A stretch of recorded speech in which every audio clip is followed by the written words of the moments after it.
Hello students, welcome to my channel. I am Rakhi Nanar and for class 12th. Today we are doing integration using trigonometric identities. In our previous video we have discussed about substitution method and I asked you if you have any doubt, do let me know. And I didn't get much doubt, so I thought you got it very clearly. So moving next, integration using trigonometric identities. What we will do here, that we will apply some identities from our class 11 trigonometric identities we are going to use, so that our function will become in more simpler form. Basically what I am trying to say is, अगर आपके पास square है, you will apply some identity and get it in linear form, जहाँ पे direct integration आपको आता है. तो इस क्वेश्चन के लिए, and second thing I want to tell you, अगर एक बार आपने जो मेथड पढ़ लिया, जैसे सब्स्टिट्यूशन मेथड आपने पढ़ लिया है, सो अब आप जो भी क्वेश्चन करेंगे सो वहां पे वो मेथड बाय डिफॉल्ट अप्लाई हो जाएगा अगर वहां पे जरूरत है तो. यहाँ पे फर्स्ट थिंग इज कि भाई हमें वेरिएबल चेंज तो करना पड़ेगा. वाई? बिकॉज यहाँ पे आपके पास 2x + 5 एक और फंक्शन आ गया है. तो आपको याद है क्या किया था हमने, जो अंदर पॉइंट था उसको क्या कर देते थे, वेरिएबल में पुट करते थे, सब्स्टिट्यूट करते थे. करते ही नेक्स्ट स्टेप क्या था, आपको डेरिवेटिव करना था. 2x का डेरिवेटिव 2 dx/dt, 5 का हो गया 0, t का हो गया 1. सो 2 dx = dt कह लो, या dx = हाफ ऑफ dy कह सकते हो. चलिए आते हैं. तो sine square as it is, हमें तो सिर्फ 2x + 5 को पुट करना है. पुट इट t, dt की जगह पे पुट कर दो, dx की जगह पे dt/2. 1/2 कॉन्स्टेंट है, बिल्कुल बाहर ले लीजिए, अंदर बच गया साइन स्क्वायर t d. ठीक है, यहाँ तक. अभी तक देखो इंटीग्रेशन ने अपना कोई काम नहीं किया है, ये काम सिर्फ हुआ था इसको सिंप्लीफाई करने के लिए. अब हम क्या करेंगे, अब हम आइडेंटिटी लगाएंगे कि साइन स्क्वायर जो है वो आपका किसी लीनियर फॉर्म में आ जाए. तो आपको पता है साइन स्क्वायर t, अगर आपको याद हो, यहाँ पे मैं मेंशन भी कर देती हूँ, 2 साइन स्क्वायर t आप लिख क्या सकते हो, 1 - cos 2t. याद है ये आइडेंटिटी आपको? अगर नहीं भी याद है, अच्छा साइन स्क्वायर t चाहिए तो 2 को आप उधर ले जाइए. क्लास 11 की एनसीईआरटी बुक खोलिए, ट्रिग्नोमेट्रिक फंक्शंस वाली, और वहां पे सारी आइडेंटिटीज आपको गिवन है. जस्ट गो थ्रू देम, एक बार देखिए. जब आप क्वेश्चन करेंगे तो आपको रिमाइंड भी हो जाएंगे कि हाँ भाई ये सब हमने किया था. तो आप देखो ऐसे क्वेश्चन में हम क्या करते हैं, हम ट्रिग्नोमेट्रिक आइडेंटिटीज को मोर सिंपलर फॉर्म में ले जाते हैं. तो 1/2 तो बाहर है, साइन स्क्वायर t को पुट कर दीजिए, 1 - cos 2t/2 dt. अच्छा 1/2 अगेन कॉन्स्टेंट है, सो 1/4 आप पूरे से बाहर ले सकते हो, कोई दिक्कत नहीं है, ले लीजिए. अब क्या बच गया, 1 - cos 2t. अब अलजेब्रा लगा दीजिए, dt एक बार 1 के साथ आ जाएगा आपका. तो यहाँ से इसको मैं रब कर देती हूँ.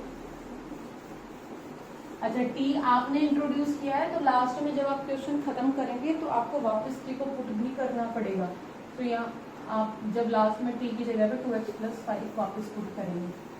यहाँ से मैं इरेज कर लूँ सो दैट मैं यहाँ पे इसको एक्सप्लेन कर दूँ. 1/4 integration 1 × dt minus 1/4 cos 2t dt. हो गया सिंप्लीफिकेशन. अब इजीली कर सकते हो आप. 1 का इंटीग्रेशन t के रिस्पेक्ट में हो रहा है तो t, x में होता था तो x हो जाता था, माइनस 1/4. अब देखो cos 2t आया है आपके पास, सो यहाँ से आप सीधा क्या कर दोगे, cos 2t का इंटीग्रेशन sin 2t. जैसे आप डेरिवेशन में मल्टीप्लाई में करते थे जो नंबर था, यहाँ पे डिवाइड में 2 आ गया. I hope you get it, कि बेसिकली जब इसका मैं डेरिवेटिव करूँ तो ये पार्ट आ जाए. तो जहाँ जो चीज वहाँ पे मल्टीप्लीकेशन में होती थी, इंटीग्रेशन में वो डिवाइड में आ जाती है. याद रखिएगा ये चीज. यहाँ पे मैक्सिमम स्टूडेंट्स मेक मिस्टेक कि वो यहाँ पे 2 को भूल जाते हैं. तो जो भी t के साथ मल्टीप्लाई में होगा उसको आप नीचे डिवाइड में ले आइए. तो अब आप क्या करेंगे, क्वेश्चन आपने मैक्सिमम यहाँ तक सॉल्व कर ही दिया है, प्लस सी मेंशन कर दीजिए. ठीक है, चलिए 1/4t minus 1/8 sine 2t plus c। अब t आपने बुलाया है, हटाइए, t की वैल्यू को वापस पुट कर दीजिए 2x plus 5 1/4 2x plus 5 minus 1/8 sign 2 को चाहो तो अंदर सीधा मल्टीप्लाई भी कर सकते हो, चाहो तो 2 को ऐसे बाहर लिख के 2x प्लस 5 भी लिख सकते हो प्लस c। ये हो गया आपका आंसर। तो देखिए, अच्छा अगर आपको लगता है कि प्लस सी प्लस के कोई भी कांस्टेंट ले सकते हैं, चाहो तो अंदर 2 को मल्टीप्लाई कर दोगे तो साइन 4x प्लस 10 बन जाएगा। इस तरीके से आपने क्वेश्चंस करने हैं। अच्छा, one more thing I want to tell you from here is in your answer, जब आप अपना एनसीईआरटी में कुछ आंसर्स मैच करेंगे तो क्या हो सकता है आपके पास, देखिए इसको 1/4 को अगर मैं अंदर मल्टीप्लाई करूँ x/2 plus 5/4 minus 1/8 sine 4x plus 5 plus c। तो देखिए ये भी कांस्टेंट है और यहाँ से 1/8 तो इसके साथ है ये 5/4, ये भी कांस्टेंट है। तो c प्लस 5/4 को एक और कांस्टेंट का नाम दे दो k या प्लस c1। बेसिकली जो कांस्टेंट टर्म है वो इसके साथ आप एडजस्ट कर सकते हो। तो आंसर में हो सकता है आपके पास यहाँ पे जो कांस्टेंट टर्म है वो आपको ना मिले, सो डोंट गेट कंफ्यूज, वो आपकी सी के साथ टोटल करके कोई नए वेरिएबल का नाम दे देंगे, क्योंकि सी भी क्या है, कांस्टेंट ही है, तो कांस्टेंट के अंदर कांस्टेंट ऐड कर सकते हो। तो देखिए यहाँ से आपका एल्गोरिदम क्या है, इस टाइप के क्वेश्चंस को आपने कैसे करना है। ट्रिग्नोमेट्रिक आइडेंटिटीज आपको सारी याद होनी चाहिए, COD फार्मूलाज थे, प्रोडक्ट फार्मूलाज, एडिशन फार्मूलाज, वो सारी चीज़ें यहाँ पे अप्लाई करके क्वेश्चन को थोड़ा सा सिंप्लीफाई करेंगे और फिर इंटीग्रेशन लगाएंगे। सो इसके बेसिस पे आपकी 7.3 एक्सरसाइज होती है। गो थ्रू द एग्जांपल्स, आपको पता भी चल जाएगा। सिर्फ मेन कंसेप्ट यहाँ पे आइडेंटिटीज का है जो आप क्लास 11 में करके आए हो। सो आई सजेस्ट एक बार बुक खोल के आप चेक कर सकते हैं। एक क्वेश्चन मैं और कराती हूँ so that it will help you. So देखिए एक क्वेश्चन हम यहाँ और करते हैं ताकि आपको थोड़ा सा ज़्यादा क्लियर हो जाएगा। cos की पावर 4x dx, ये आपके पास यहाँ पे गिवन है। तो देखो पावर आपको सॉल्व नहीं करना आता इंटीग्रेशन में, यहाँ पे 2x है स्टेटमेंट में, तो देखो सिंप्लीफाई पहले करना पड़ेगा। तो क्या करो आप यहाँ पे फॉर्मूला लगाने से पहले cos स्क्वायर 2x का स्क्वायर इस फॉर्मेट में लिख सकते हो। हाँ जी बिल्कुल लिख सकते हो आप, स्क्वायर का स्क्वायर 4 पावर दे देगा।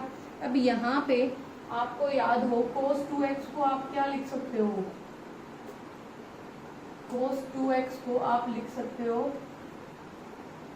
ओके ये स्क्वायर है ना यहाँ पे, तो आपको अगर आइडेंटिटी याद हो cos 2x को लिखते थे 2 cos स्क्वायर x माइनस 1, यही लिखते थे आइडेंटिटी, अगर आपको ध्यान से याद हो तो यहाँ पे इस आइडेंटिटी का यूज करते हुए अब देखो कैसे बनाओगे आप, cos स्क्वायर यहाँ पे 2 बन गया।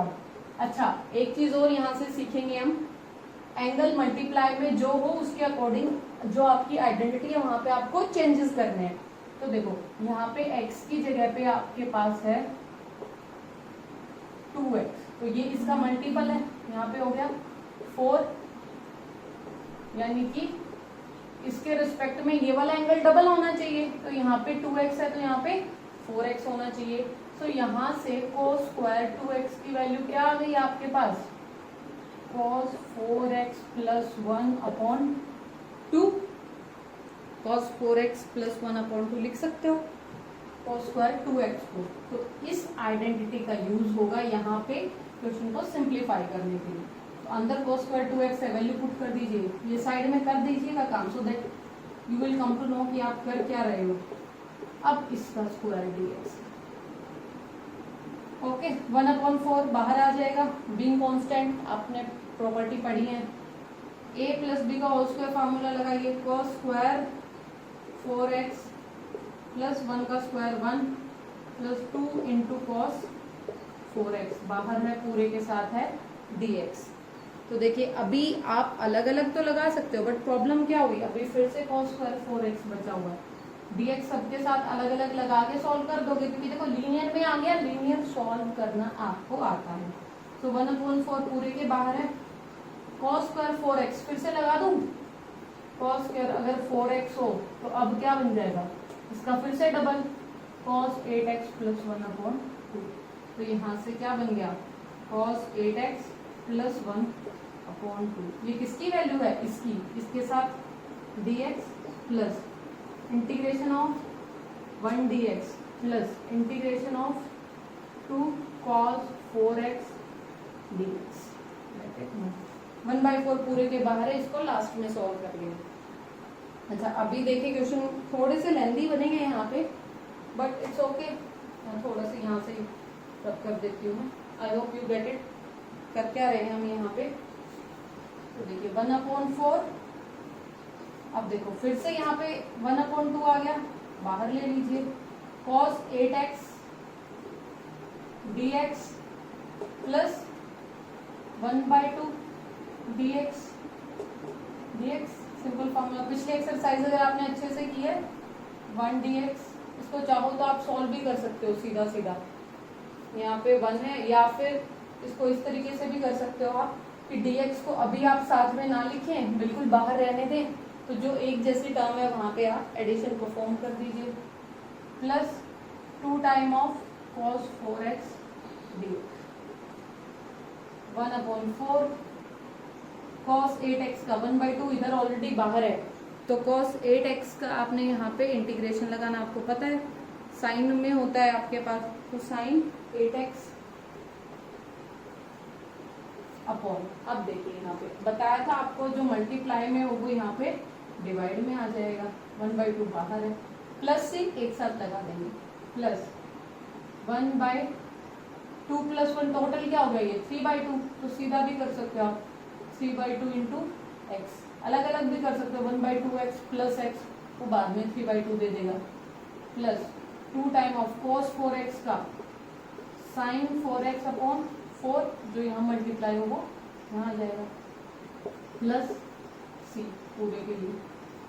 देखिए 1/4 को अंदर ले चलते हैं, 4 2 8, 8 8 64, 1/64 साइन 8x प्लस 3/8x, 1/4 को अंदर मल्टीप्लाई कर दो, प्लस ये कैंसिल हो गया, 2 1/8 साइन 4x प्लस c। ये आपके पास आंसर बन गया 1/6। ये आपका एक्सरसाइज का क्वेश्चन नंबर है 11। समझ आया क्या किया मैंने, यहाँ से आइडेंटिटीज को यूज किया, आइडेंटिटीज को पुट किया और क्वेश्चन को सिंप्लीफाई कर, ये आ गया आपका आंसर। अगर यहाँ पे आंसर से क्वेश्चन नंबर 10 में साइन पावर 4x है, उसको भी इसी तरीके से करेंगे, साइन स्क्वायर का स्क्वायर, फिर साइन स्क्वायर को आप कोस की फॉर्म में पुट करेंगे। So point is very clear कि जो आपके पास स्क्वायर वाली चीजें हैं, क्यूब वाली चीजें हैं, उन्हें आपने लीनियर आइडेंटिटीज में लेके आना है। इसी तरीके से प्रोडक्ट में अगर हैं तो वहां पे भी आपने उसको लीनियर में बनाना है, तो इससे ताकि आप डायरेक्टली इंटीग्रेशन लगा सकें। सो इस पे बेस्ड आप 7.3 कीजिए। If you have any doubt do let me know. That's all for today from my side. Thank you students, have a good day all.